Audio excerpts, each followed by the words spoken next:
Les titres de la semaine. Atelier créatif, le hérisson sort du livre. Parc des Chenevreux, c'est la fête. La Défense, une nouvelle étape. Et en fait, origami, ça veut dire oru, ça veut dire plier, et kami, c'est le papier. Donc plier le papier. Et il faut savoir qu'au Japon, c'est très développé et que c'est même enseigné dans les écoles.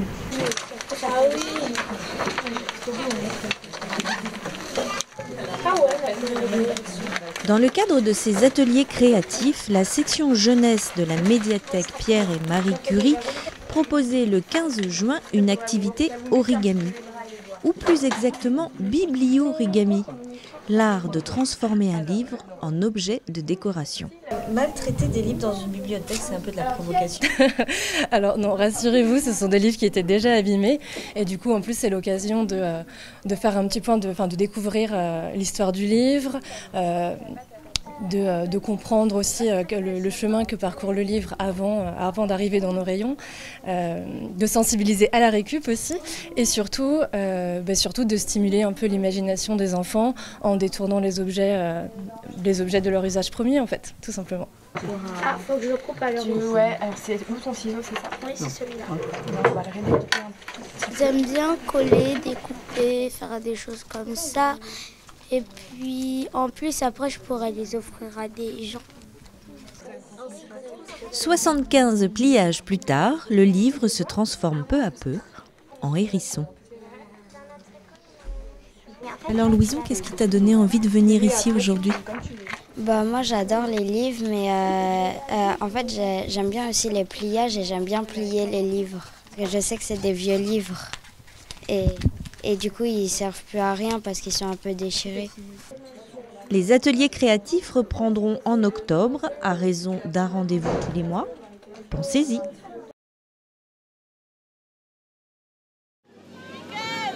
Vieux-Pont, Centre, Sainte-Geneviève, la Boule-Champierreux et Plateau-Mont-Valérien, tous ces quartiers se sont retrouvés au Parc des Chenevreux pour faire la fête. Donc ça s'appelle comment? Cynthia Newstar, c'est la page YouTube. Il n'y a qu'une vidéo pour l'instant, mais on va en mettre... Dès le début d'après-midi, la scène accueillait show de breakdance, spectacle des centres de loisirs ou improvisation théâtrale.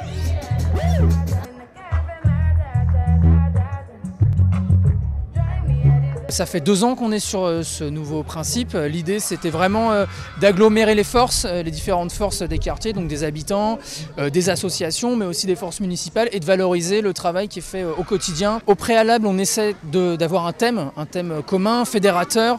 Là, cette année, c'est les héros. Et c'est vraiment ce thème-là qui a été voté, en estimant qu'on pouvait aussi le décliner de manière assez simple autour donc des héros écolos, des héros du quotidien, des héros de BD.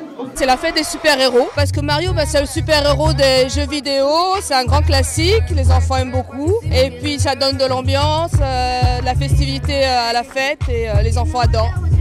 Du côté des stands, diverses associations présentaient leurs expositions, proposaient de quoi se restaurer et invitaient les visiteurs à participer aux animations. Découper. Tu découpes quoi? Spider-Man.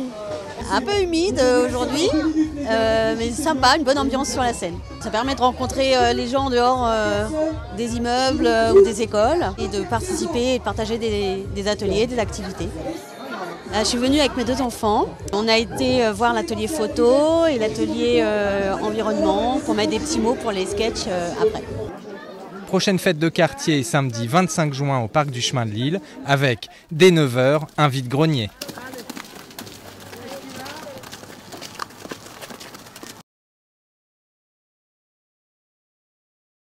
Nouvelle étape dans l'histoire de la Défense. Fin mai, le Premier ministre a annoncé la création au 1er janvier 2017 d'un nouvel établissement public dont le pilotage sera confié aux collectivités territoriales.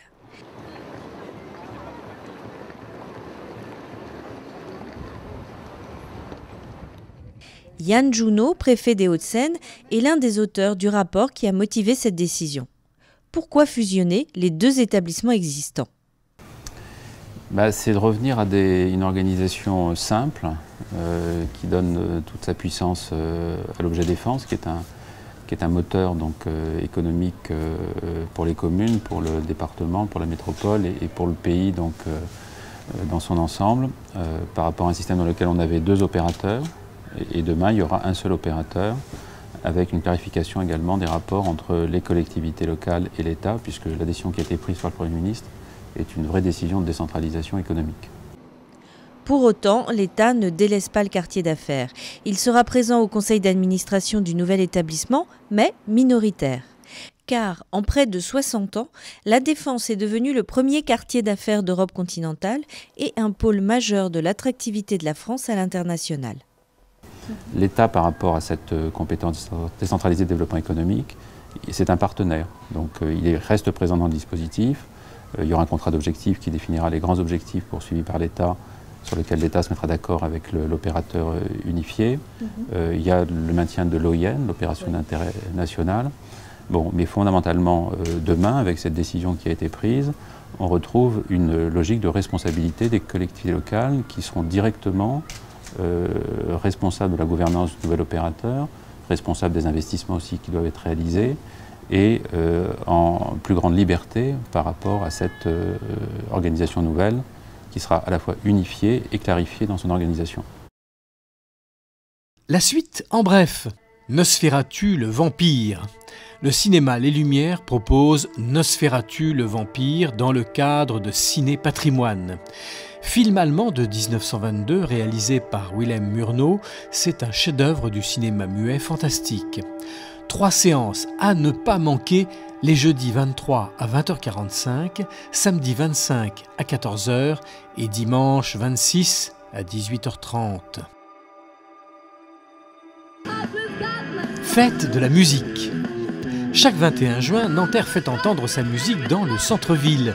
À partir de midi, une soixantaine de groupes rassemblant 350 musiciens, pour la plupart nantériens, se produiront sur 7 petites scènes sonorisées réparties dans le centre ancien. 4e édition de la course de l'espoir du Mont Valérien. De 1 à 8 km en marchant ou en courant, le parcours vous emmènera au parc du Mont Valérien, en passant par la promenade Jacques Baumel et aussi les douves de la forteresse.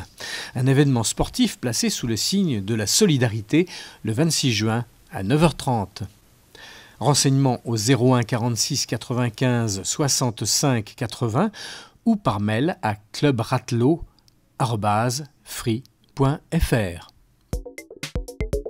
Tout de suite, la question de la semaine. En vue des prochaines élections, vous devez vous assurer d'être inscrit sur les listes électorales à votre adresse actuelle. Pourquoi est-ce nécessaire ? L'inscription sur les listes électorales, ce n'est pas quelque chose d'automatique, c'est quelque chose qui est obligatoire, ça relève de la démarche de chaque individu, de venir signaler son inscription, faire sa démarche d'inscription sur les listes électorales auprès du service des élections de sa commune de résidence. Alors, cette année, on va lancer une petite campagne de communication à destination d'un public bien particulier. Ce sont les personnes qui viennent de déménager. Alors, on a le cas particulier des personnes qui ont quitté la commune de Nanterre pour s'installer dans une autre commune. Ces personnes, on les invite à se rapprocher du service sélection de leur nouvelle commune pour s'inscrire sur les listes de cette nouvelle commune. On a un autre cas, c'est celui des Nantériens qui déménagent au sein même de la commune de Nanterre. Alors ces personnes-là, il faut bien savoir qu'elles ont besoin aussi de venir au service des affaires civiles pour mentionner leur nouvelle adresse, pour pouvoir être inscrites sur les listes électorales de la commune de Nanterre à la bonne adresse. Ainsi, elles pourront recevoir la propagande électorale qui est envoyée à l'occasion de chaque scrutin et elles pourront aller voter au bureau de vote le plus proche de leur domicile. Merci d'avoir suivi ce journal et prochaine édition le 27 juin.